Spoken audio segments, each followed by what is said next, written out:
ব্যবসা করি, আজকে ব্যবসায় 200 টাকা বেশি রোজগার হয়ে গেছে। যেই না 200 টাকা বেশি রোজগার হয়ে গেছে, বাবা মনে মনে চিন্তা করছে কি করব, বেশি হয়েছে, যাই আজকে যখন ভগবান আমাকে বেশি দিয়েছে আমি মন্দিরে কিছু দিয়ে যাই, এটা পরমার্থ সাধন। কি যাই একটা শ্রীমদ ভাগবত গীতা কিনে নিয়ে বাড়ি যাই, এটাও তোমার পরমার্থ সাধন। কিন্তু আজকে 200 টাকা বেশি রোজগার হয়েছে, কি করব কি করব, এই ভাই এটা নিয়ে চলায়, কি হয়তো এটাই হলো অনর্থ। অর্থ পরমার্থের মূল, আবার অর্থ অনর্থেরও মূল। এখন বাবা রোজগার সবাই করে, এখন কোন কাজে তুমি লাগাবে সেটা তোমার ব্যাপার। ওই যে বলছে ধর্মক্ষেত্র কুরুক্ষেত্র, তাই তো? ধর্মক্ষেত্র কোনটা, কুরুক্ষেত্র কোনটা? এই দেহের মধ্যে দুটোই আছে, ধর্মক্ষেত্রও আছে আবার কুরুক্ষেত্রও আছে। আমা একটা মানুষের মধ্যে সব খারাপ হতে পারে? একটা মানুষের মধ্যে সব খারাপ হতে পারে? সব খারাপ গুণ হবে না, কোনোদিন হবে না। একটা মানুষের মধ্যে সব ভালো গুণ হতে পারে? কোনোদিন হবে না। তাহলে ধর্মক্ষেত্র কুরুক্ষেত্র মিশিয়ে আছে। এখন তোমার কাছে, তোমার বিবেকের কাছে, তোমার মানসিকতার কাছে নির্ভর করবে তুমি তোমার বেশিরভাগটা ধর্মক্ষেত্রে পূরণ করবে নাকি কুরুক্ষেত্রে পূরণ করবে। তা ত্রেতা যুগে ছিল যাগযজ্ঞ, এবার দেখো ত্রেতা যুগের যজ্ঞ আর কলি যুগের যজ্ঞের মধ্যে পার্থক্য কি? ত্রেতা যুগে অশ্বমেধ যজ্ঞ নরমেধ যজ্ঞ হতো, এখন কলি যুগে হচ্ছে কি নাম যজ্ঞ। তো এই দুটো যজ্ঞের মধ্যে তফাৎ আছে, মিলিয়ে গুলিয়ে ফেললে হবে না। হ্যাঁ গো বাবা, আপনাদের মধ্যে ছোটখাটো হোম টোম হয়তো, বাড়িতে পুজো টুজো হয়তো। হ্যাঁ গো, তোমার বাড়িতে পুজো হচ্ছে, আমাকে নিমন্ত্রণ করেছো, আমি এসেছি, এবার তোমাদের যজ্ঞ হচ্ছে, যজ্ঞে আহুতি দেওয়া হয়। এখন তুমি আহুতি দেবে, আমি তোমার ঘরের অতিথি, আমি কি তোমাকে, তুমি কি আমাকে আহুতি দিতে দেবে? দেবে না, কারণ আমি দর্শক, আমি দেখতে, আমি আমন্ত্রিত, আমি গেছি, আমি অতিথি, আমি কেন আহুতি দিতে যাব? তাহলে যে যজ্ঞ করাচ্ছে আর যিনি করছেন তার উপকার হচ্ছে, বাকিরা সব দর্শক হয়ে। কিন্তু এই কলিযুগে একটা যজ্ঞ চলছে, নাম যজ্ঞ। এখানে যারা করাচ্ছে তাদের উপকার, তারা ফল পাচ্ছে, যিনি যারা করছেন তাদের উপকার, তারাও ফল পাচ্ছে, আবার এত মানুষ শ্রবণ করছে তারাও ফল পাচ্ছে। তাই গৌর হরি হরি হরি। তাহলে একটা যজ্ঞ থেকে কত মানুষ উপকৃত হচ্ছে। তারপরে এলো দাপর যুগ, দাপর যুগে এলো পূজা অর্চনা, কি তাই? আমাদের কলিযুগেও কিন্তু পূজা হয়, তাই না? বল দাপর যুগে যেমন পূজা হতো, কলিযুগেও পূজা হয়তো না, হয় না? এই যে মায়ের আরাধনা চলছে, তাই তো, জগদ্ধাত্রী মাই। এখন পুজোটা হতে পারে কিন্তু নিঃস্বার্থতা নেই। নিঃস্বার্থ পূজা আছে নেই? বাবু বাজারে যাবি, পূজার জন্য সব থেকে যে গামছাটা ছোট হবে সেটা নিয়ে আসো। যত পচা কলা আছে বিক্রি হয়ে যাবে পুজোর সময়। যত কম জিনিস দিয়ে খরচা মেটানো যায় আর কি, কাজটা মিটে যায় যত। নিঃস্বার্থ আর কিছুই নেই। কিন্তু আমরা প্রতিদিন গোবিন্দকে বাড়িতে সেবা দিই। কি সেবা দেন তো রোজ? কি সেবা দেওয়া হয়? জোরে বলো। দিতে যখন লজ্জা করে না, বলতে লজ্জা করছে কেন? জোরে বলো। নকুন দানা। কি দানা? নকল দানা। আসল ভক্তি নয়, সব নকল। খাবি তো খা, না হলে রই। মামা এখানে এতজন বসে আছি, সবার বাড়িতে গোবিন্দের জন্য নকুনদানার বাতাসা অ্যাভেলেবল। তো জেলায় জেলায় নকুনদানা বাতাসা চলছে। তো বাদ দাও চারিদিকের কথা, বাদ দেবো, এই কজনের কথাই ধরি এখানে যারা আছি আমরা। তা সবার বাড়িতে যদি গোবিন্দ 1 মাস 4টে করে নকুনদানা খায়, তার কি হবে? হ্যাঁ, সুগার হয়ে যাবে। এখন এই জন্যই ভগবান তোমাদের বাড়িতে খেতে আসে, বলে গেলেই তো সেই বাতাসা না হলে নকুনদানাই দেবে, তার চেয়ে থাক বাবা, যাবো না। হরিবল হরিবল। মা লাগবে না, গোবিন্দ বলছে কি লাগবে না। তুমি প্রতিদিন 11টার সময় গোবিন্দকে সেবা দাও। আমি ধরছি কথায়, রোজ দাও। ধরো আজকে তুমি, তোমার কোনো প্রিয় মানুষ নার্সিং হোমে ভর্তি আছে, খুব অসুস্থ, তুমি সেখানে গেছো, বসে আছো, সেই দিন তোমার ঘরে তোমার গোপাল কি উপবাসে রয়ে যাবে? তাহলে কে সেবা দেবে? ঘরে কেউ নেই, কে সেবা দেবে?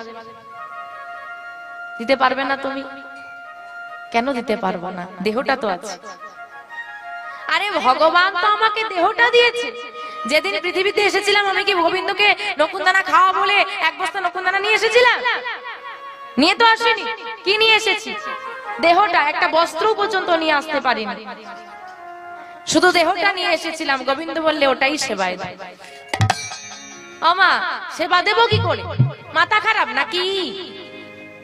তুলসী পত্র ছাড়া গোবিন্দ সেবা হয়? হয় কি না? হবে না। চন্দন ছাড়া গোবিন্দ সেবা হয়? হয় না। বলে আরে হয় না তো কি আছে, তোমার দেহটা তো। আবার বলে দেহটা।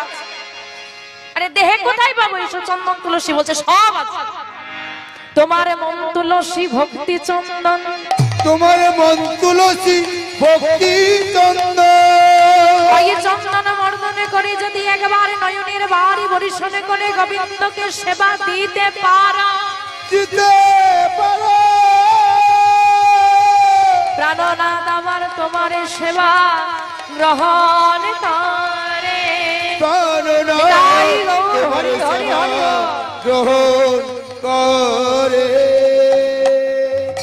দেখো বললো এই দেহের মধ্যে সব আছে। কি আছে? তোমার মন তুলসী। তার এই দেহের মধ্যে তুলসী কোনটা? মনটা। আর ভক্তির চন্দন মর্দন করো, নয়নের বাড়িটা সেবাই দিয়ে দাও। আজকে তুমি গোবিন্দকে যদি তুলসী পত্র দাও, পরের দিন কি করো? আজকে তুলসী পত্র দিলে গোবিন্দকে চরণে, পরের দিন কি করবে?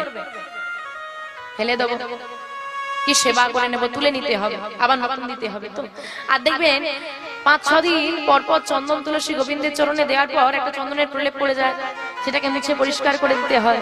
হ্যাঁ গো, যে তুলসী দিলে শুকনা হয়ে যায় আবার সরিয়ে নিতে হয়, যে চন্দন দিলে প্রলেপ পড়ে যায় তাকে মুছে দিতে হয়, যে সেবার বস্তু দিলে গোবিন্দ সেবা করে না তেমন দেবো কেন? মন তুলসীটা একবার দিয়ে দেখো, ও কোনোদিন আর তোমাকে তুলে নিতে হবে না, ওটা রয়েই যাবে। একবার দিলে আর দ্বিতীয়বার দেওয়া লাগবে না, ওই একবারেতেই কাজ হয়ে যাবে। একবার যদি ভক্তির চন্দনটাকে দিতে পারো, ওই চন্দন সারা জীবন রয়ে যাবে। তাই এইভাবে সেবা দাও। কিন্তু ওই আমরা এমন কলি হতজি বাবা, হতভাগাজি। আমাদের কলিযুগে হরি নাম নিয়ে এলো, বললো সংসার ধর্ম ত্যাগ করা লাগবে না, কিছু করা লাগবে না, শুধু করতালি দিয়ে নাম করো। আমরা এমন হতভাগাজি বাবা, সব করি শুধু নামের সময় হয় না, তাই না? যাকে জিজ্ঞেস করো দিদি একটু কীর্তন শুনতে যাবে, দূর বাবা সময় হয়। আবার বাবারা বলে কি, দাদা কীর্তন শুনতে যাবে নাকি? বলে দাঁড়া আজকে রবিবার নয়, ছুটির দিন হলে একটু না হয় যেতাম। তাই তো। হ্যাঁ গো, তুমি গোবিন্দের নাম শুনতে আসবে, ছুটির দিন খুঁজছো। আর তুমি যখন বিপদে পড়ে মন্দিরে যাবে দয়াময়কে বলতে, হে দয়াময় কৃপা করো, সে যদি বলে যা আজকে তো ছুটির দিন নয়, ছুটির দিন হলে কৃপা করো, কি গো ভালো লাগবে? ব্যস্ততা তাকে দেখাতে যেও না। কেন না? তুমি একটা সংসার নিয়ে ব্যস্ত, সে পুরো জগৎ সংসারটা চালায়। সে যদি তোমাকে ব্যস্ততা দেখানো শুরু করে, তোমার জীবনটা বেহাল হয়ে যাবে। কিন্তু আমার মহাজন বলছে, যারা নাম করছো বেঁচে যাচ্ছ, যারা নাম করছো না তাদের দুর্গতিটা কেমন হবে? মহাজন বলছে কি শোনো, নিতাই গৌর নাম আনন্দে নিধাম, যে জন নাহি গোলয় তারে, নাহি গোলয় তারে, জমালয় ধরে নিয়ে যায় নরকে ডুবায় তারে, জমালয় ধরে নিয়ে যায় নরকে ডুবায় তারে। পরিষ্কার বলে দিল নরকে কারা যাবে। কারা কারা যাবে? ওমা, স্বর্গে কারা কারা যেতে চাও একটু হাত তোলো দেখি। যে স্বর্গে যাবো ইচ্ছে আছে? কারোর ইচ্ছে নেই, সবাই নরকে যাবে। স্বর্গে যাবে না? ও যাবে, পরে যাবে, এখন যাবে না। ও মা বলে পরে যাবো, থাক। এটাই হচ্ছে গন্ডগোল। ঠাকুমা একদম ঠিক কথা বলেছে, বলে স্বর্গে যেতে সবাই চায়, কিন্তু মরতে আর কেউ চায়। বলে স্বর্গে যেতে হলেও তো মরতে হবে নাকি? বলে ওটাই তো চাই। ভালো কিছু করতে গেলে কিছু দান, কিছু পেতে গেলে কিছু ত্যাগ করা লাগবে না? তো স্বর্গে যেতে গেলেও জীবনটাই, দেহটাকে ত্যাগ করে যেতে হবে, যেটাকে আমরা সব থেকে বেশি ভালোবাসি। আমা তাই বলছে নরকগামী কারা হবে? নিতাই গৌর নাম আনন্দেরই ধাম, নিতাই গৌর নাম আনন্দেরই ধাম, যে জন নাহি গোলয় তারে, জমালয় ধরে নিয়ে যায় নরকে ডুবায়। তুলসীর হার না পরে যেই ছাপ। আমা আমরা এখানে যারা সবাই বসে আছি মানুষ তো নাকি? মানুষ তো? হ্যাঁ কি না মা বলো? মানুষ তো? মানুষ না মানহুস? এক্ষুনি বললো মানুষ, আবার বলে এখন মানহুস। আমা মানুষের দেহ নিয়ে এসেছি, কিন্তু হুঁশ আর জাগলো না, বেহুশ মানহুস হয়ে রয়ে গেলাম। আর মানহুসের ভিড়ে মানুষের বড় অভাব হয়ে গেছে। কিন্তু মহাজন বলছে যার গলায় তুলসীর মালা নাই তাকে কি দিয়ে আখ্যা করলো? বলছে তুলসীর হার না পরে যেই ছাপ, জমালয়ে বাস্তা, তিলক ধারণ না করে যেই জন, বৃথা এ জন্মতা। গুরুচরণ সার করো এইবার, ব্রজেতে হইবে বাস। আমা ব্রজধাম মানে কোন ধাম? ব্রজধাম মানে কোন ধাম? ব্রজ কোন জায়গাটাকে বলে? ব্রজ মানে ব্রজবাসী কাদেরকে বলে? হ্যাঁ বৃন্দাবনবাসী। তার মানে ব্রজধাম মানে কোন ধাম? বৃন্দাবন। বৃন্দাবনবাসী কে কে হতে চাও হাত তোলো, যে বৃন্দাবনবাসী হও। বাহ, এই বৃন্দাবনবাসী হওয়ার বাসনা অনেক পূর্ণ করলে মনে আসে। তাই বলছে কি জানো, বৃন্দাবনবাসী হতে গেলে কি হতে হবে? বলছে গুরুচরণ সার করো এইবার, ব্রজেতে হইবে বাস। তমগুণ যাইবে শতগুণ পাইবে, হইবে শ্রীকৃষ্ণের দাস। ওগো এদাস লোচনী বলে, আমি যখন বললাম যে তুলসীর হার না পরে যেই ছাপ, হয়তো যার গলায় তুলসীর মালা নাই সে মনে মনে আমাকে গালাগালি দিচ্ছে। হরি বল হরি বল। কিন্তু বাবা আমার মতো অধমার এত বড় স্পর্ধা নেই এই কথাগুলো বলবো। এই কথাগুলো বলছেন কে? তিনি তার নাম উল্লেখ করলেন কি? এদাস লোচনে বলে, পদকর্তা লোচন দাস বলছেন। এদাস লোচনে বলে, গোরা গুণ গাও সুখে, ওগো এ রসে যার মতি না হইবে। হ্যাঁ গো, এ রস মানে কি? মিষ্টির রস। তাহলে কি রস? নাম প্রেম রস। বলছে ওগো এদাস লোচনে বলে, গোরা গুণ গাও সুখে, এ রসে যার মতি না হইবে, চুন কালি তার মুখে নিতাই গৌর হরি হরি হরি বল। তাই ভজনিতাই ভজনিতাই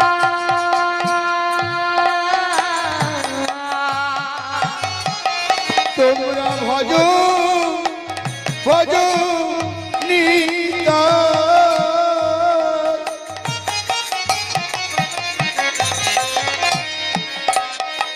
তোমরা ভজ নিতা, তোমরা ভজ নিতা। একবার ভজ নিতা, তোমরা ভজ নিতা,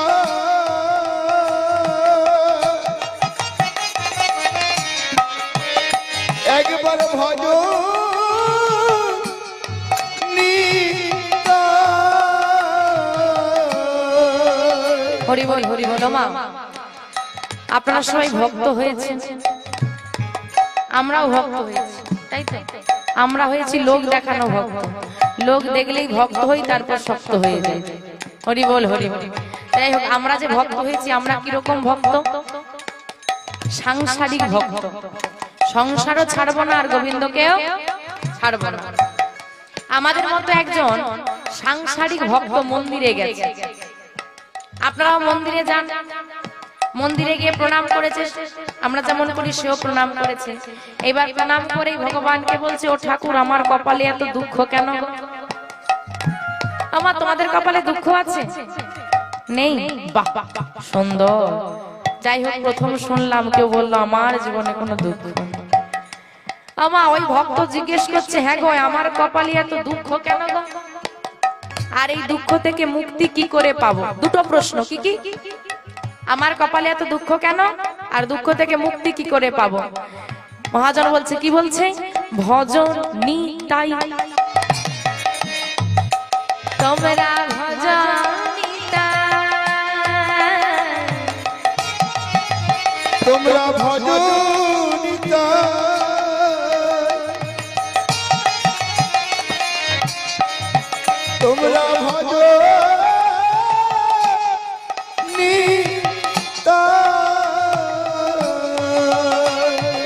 ভজনী তাই। বুঝতে পারছো কেন দুঃখ, কেন দুঃখ আছে? ভজনী তাই। তুমি মানব দেহ নিয়ে পৃথিবীতে এলে, বলে এলে হে দয়াময় মানবে জন্মে দাও, আমি তোমার দাস হয়ে থাকবো। সুন্দর দুটো নয়ন দাও, তোমার যুগল চরণ দর্শন করব।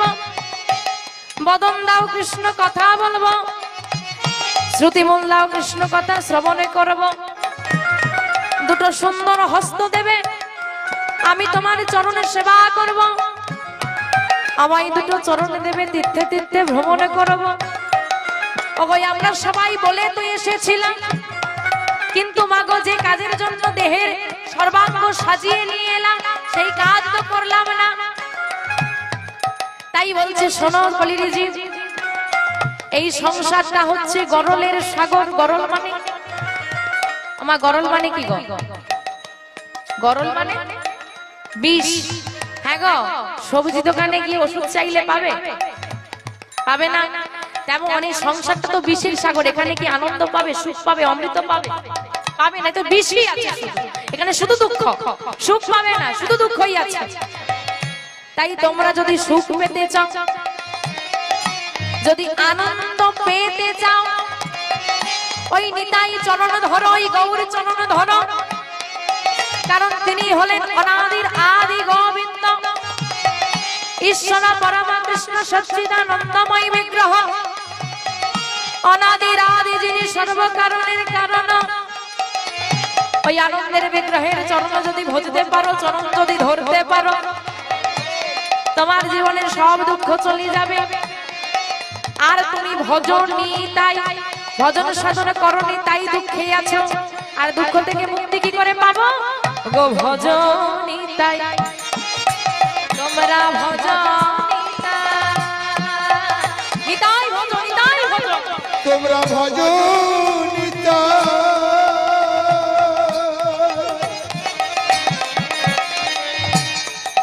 তোমরা ভজনী তাই। তোমরা ভজলে নিতা।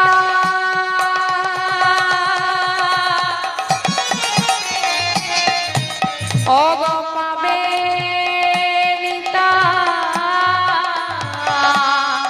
তোমরা ভজনী তাই।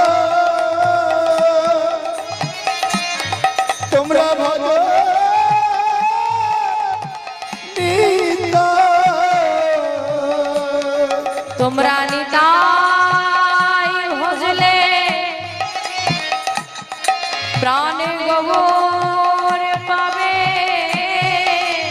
ভজ ভজ নিতাই ভজ। তোমরা নিতাই ভজ প্রাণে গোবর ভজ। ভজ ভজ নিতাই ভজ। নিতাই ভজ গৌর ভজ। ভজ ভজ নিতাই ভজ। ভজে দেখো মনে জপে দেখো। ভজ ভজ নিতাই ভজ। ভজে দেখো মনে জপে দেখো। ভজ ভজ নিতাই ভজ। ওই না হরি হরি হরি বলে নিতাই কৃষ্ণ হরি হরি হরি হরি বলে। ভজ ভজ তোমরা ভজ ভজ নিতাই